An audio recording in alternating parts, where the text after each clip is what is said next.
Madame, Monsieur, bonsoir et c'est un plaisir pour nous de vous retrouver pour cette édition du journal sur Nyota Télévision. Merci de nous avoir choisis pour vous informer. Voici tout de suite les grands titres au sommaire.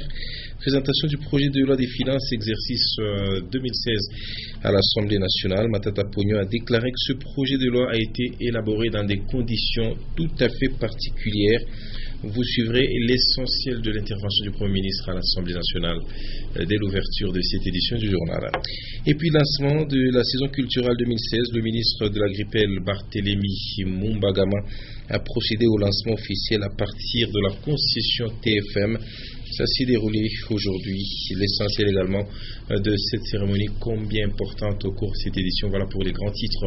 Une fois de plus, mesdames, messieurs, bonsoir et bienvenue à cette édition du journal qui partira donc de Kinshasa à l'organe délibérant où se trouvait ce lundi 26 octobre le Premier ministre Augustin Matata Pogno.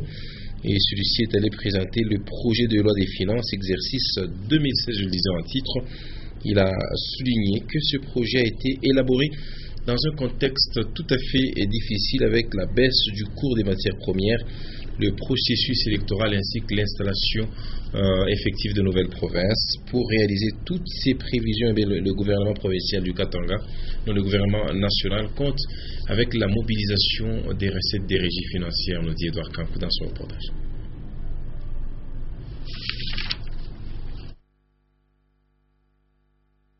Et réduire la pauvreté.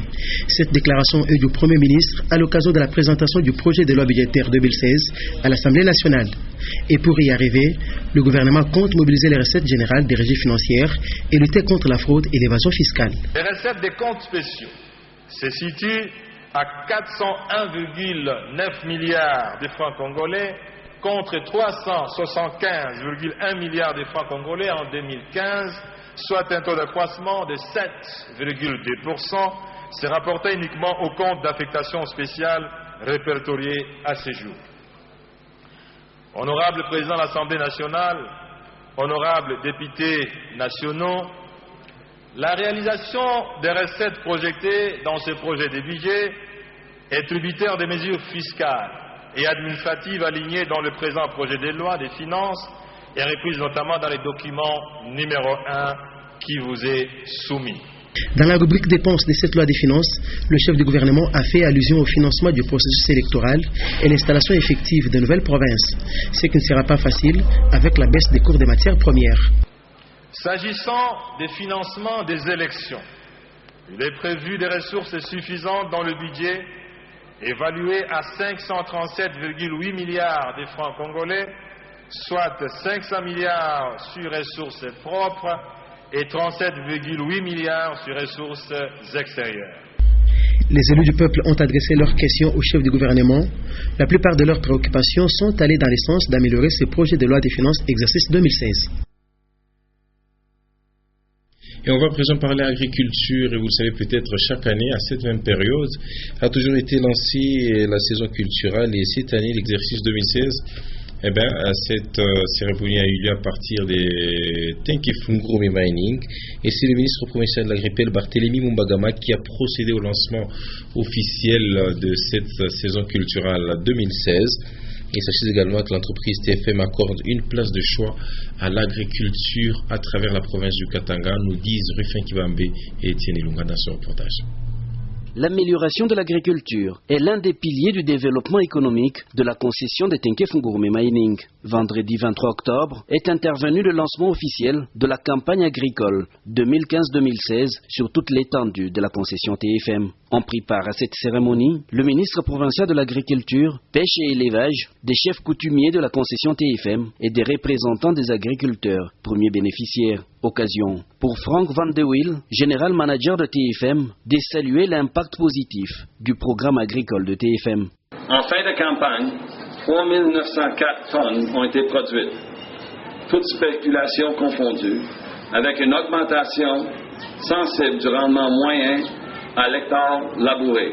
Barthélémy Mumbagama, ministre de l'Agrippelle, a donné les tons pour toute la province. J'ai lancé en fait la campagne agricole pour 2015-2016. Depuis que nous avons lancé notre programme de relance agricole avec l'appui des sociétés minières, TFM ne s'est jamais départi de cette obligation.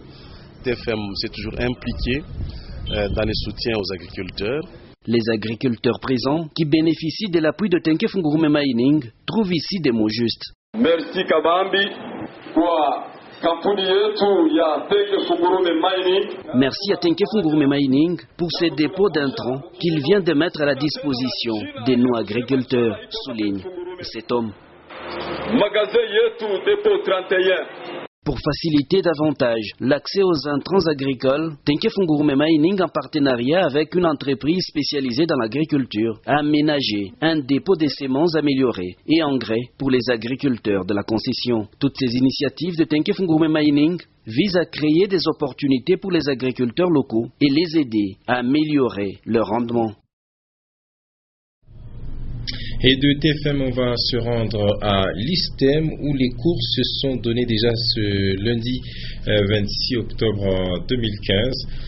Dans différents auditoires, on a retrouvé les étudiants ainsi que les enseignants, mais bien avant cela, le drapeau congolais a été hissé, signe du respect des instructions en rapport avec la nouvelle citoyenneté.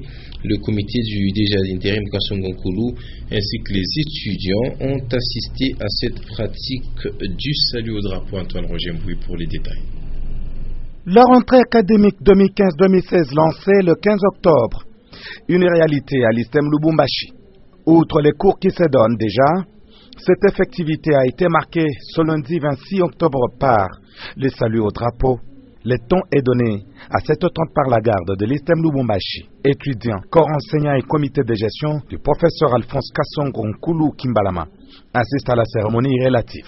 J'ai lu dans l'histoire de l'ISTEM qu'on n'a jamais hissé les drapeaux. Et sachant que les drapeaux, c'est un pays, les drapeaux, c'est de l'unité, les drapeaux, c'est de la cohésion, j'ai estimé qu'il était bon que nous puissions aussi entonner l'hymne national devant un drapeau. Les enseignements vont commencer aujourd'hui, contrairement à ce qui se faisait un peu il y a 2 ans ou 3 ans. Il y a de quoi dire que nous allons respecter les timings. Le DG intérim et ses collaborateurs visitent certains auditoires en vue de constater l'effectivité de la reprise des cours. Être studieux, ne jamais solliciter une aide quant au paiement des frais si ce n'est qu'à la banque, interdiction formelle de la bleusaille, ce sont les conseils donnés aux nouveaux venus. Le champagne sablé, le DG Kasongo Nkulu rend hommage à Joseph Kabila pour la paix en RDC. Et le ministre de l'ESU pour les soucis de l'amélioration de la qualité de l'enseignement dans ce secteur. Et avant le sport, on va parler religion à présent. Sachez que la communauté des églises de plein évangile, les Nicodèmes, vient d'organiser à Lubumbashi la première convention, un rassemblement spirituel qui mettra ensemble plusieurs orateurs venus de partout pour un partage de la parole selon le thème tiré du livre de Agé, chapitre 2, verset 9. Suivez la cérémonie d'ouverture dans ce commentaire signé Sylvie Moussao. La gloire de cette dernière maison sera plus grande que celle de la première, tiré du livre des Agé, chapitre 2, le verset 9. Et le thème principal que partagent les fidèles et hommes de Dieu, réunis du 25 octobre au 1er novembre. C'est la communauté des églises du plein évangile, les Nicodèmes, que dirige le pasteur Gabriel Maloba, qui accueille ses assises à une portée spirituelle et matérielle dans la vie des conviés. Au jour de l'ouverture de cette première convention, l'hôte de la manifestation a présenté officiellement les différents orateurs. C'est entre autres le pasteur Stéphane Kapambou, représentant légal de la communauté, ainsi que le pasteur Zachary Kabengele.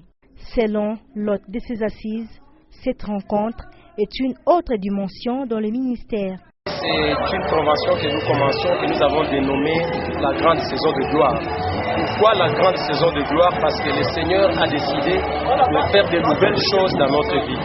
Et les choses que le Seigneur va faire ne sont pas les mêmes que celles que nous avions avant ou celles que nous avons connues. L'humiliation, les choses que nous avons connues, que ce soit dans la vie personnelle, dans la vie de l'Église, dans la vie de ces pays, le Seigneur est capable de faire de nouvelles choses.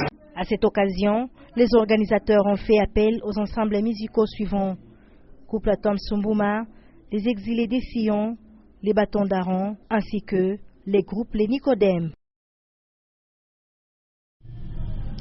Charles Croquetard est le nom de la gagnante du derby de la 25e édition du concours de saut international qui se déroule au cercle hippique de Lubumbashi. La cérémonie de clôture est intervenue dimanche 25 octobre et la 3e place de ce grand derby est revenue à la République démocratique du Congo avec Malta Forest. Un commentaire signé Edouard Camp.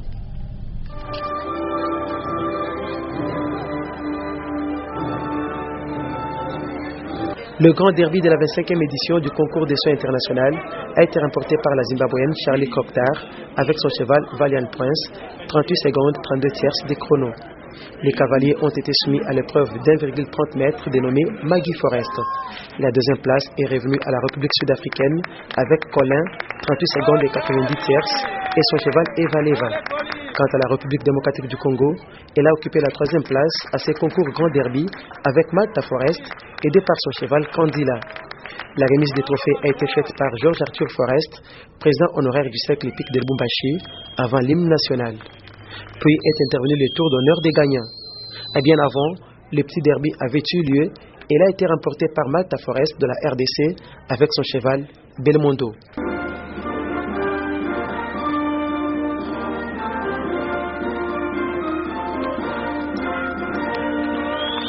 La 2e place du petit derby, l'épreuve d'un mètre, est revenue à la Belgique avec Marie Foulon et son cheval Crocodile River. C'est par ces petits et grands derbies qu'a pris fait la 25e édition du concours des sauts international organisé au cercle hippique de Lubumbashi. Rendez-vous à l'édition prochaine. Et vous retiendrez qu'à l'occasion de la clôture de la 25e édition du concours de saut international, la brasserie Simba a offert un poney. C'est comme ça qu'on appelle le petit d'un cheval. Et donc ce poney offert au cercle hippique de Lubumbashi, cette société brassicole qui célèbre, je vous le rappelle, ses 90 ans de production, de distribution et même de commercialisation de ses produits, a été le sponsor officiel de ce concours de saut international. Une fois de plus, on retrouve Edouard Kankou pour ce commentaire sur ces images de Michel Oléa.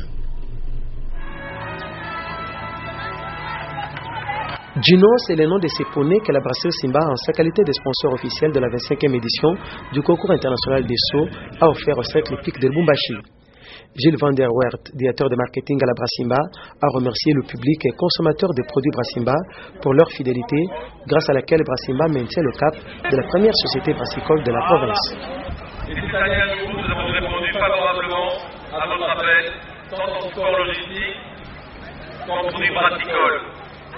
Et c'est nombreux que vous avez pu déguster nos bières, dont la Casselle et la Simba, nos boissons gazeuses avec les Gino et le XXL, l'eau cristal, mais également nos vins mousseux et champagne à la quai des châteaux. Et quand je dis nombreux, je ne pèse pas mes mots, puisque le CHL a enregistré vendredi soir le plus fort taux d'entrée de son histoire. Vous pouvez vous applaudir d'être venus si nombreux cette année. Bravo. Malta Forest, président du cercle hippique de Lubumbashi, a exprimé sa reconnaissance à la Brassimba. Pour ce magnifique cadeau, pour autoriser et supporter le concours et le cercle hippique depuis de si nombreuses années. Et nous sommes très heureux de pouvoir accueillir un champion tel que Gino dans l'installation. Les ballons d'air aux couleurs des Gino ont été lancés et le poney du même nom a fait quelques démonstrations. Le village de Gino où sont érigés les jeux pour le plaisir des enfants a été visité. Voilà, c'est avec ces belles images, madame et messieurs, que se referme cette édition journal. Merci de l'avoir suivi. Excellente suite de nos programmes sur Newta Télévision. À toutes et à tous, au revoir.